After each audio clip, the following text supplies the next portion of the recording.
There is some confusion on the difference between climate and local weather. The weather is limited to a defined location and to a period relatively short of days, comprising the meteorological conditions of rain, wind, temperature.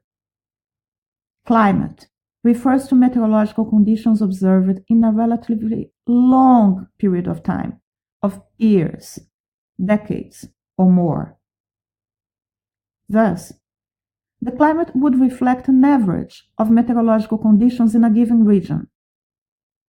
We can measure the quantity of rain, or, using a more correct term, precipitations, in a certain period of time and compare it with measurements taken in previous periods, verifying if there was a change or not in the pattern.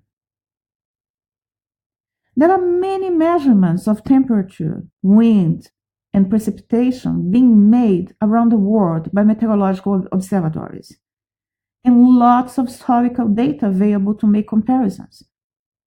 These comparisons show that, yes, the planet Earth in the last 200 years has warmed in average by 1.1 degrees Celsius.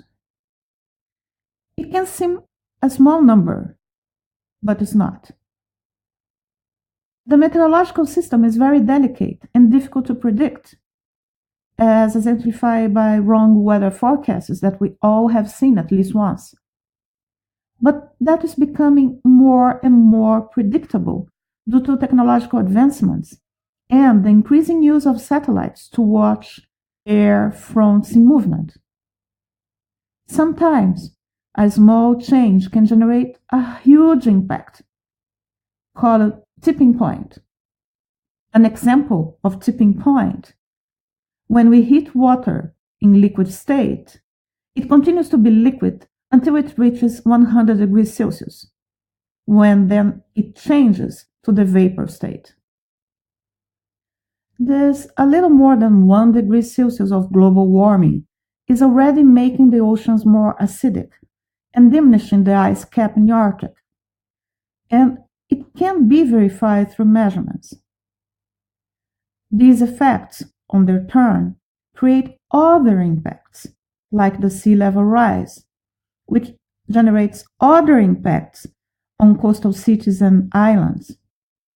These domino effects cannot be foreseen in exactitude, but even the most optimistic studies indicate that, if nothing is done to diminish the pace of climate change, its effects will be vast and sometimes devastating.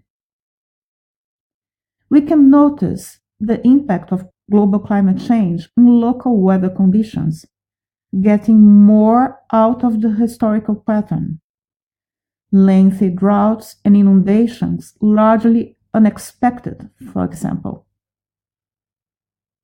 In order to better understand the impacts of climate change, scientists go back in time, studying, for instance, Arctic's and Antarctic's deep ice layers, as this ice has kept information from previous ages, when the human being was not measuring meteorological conditions.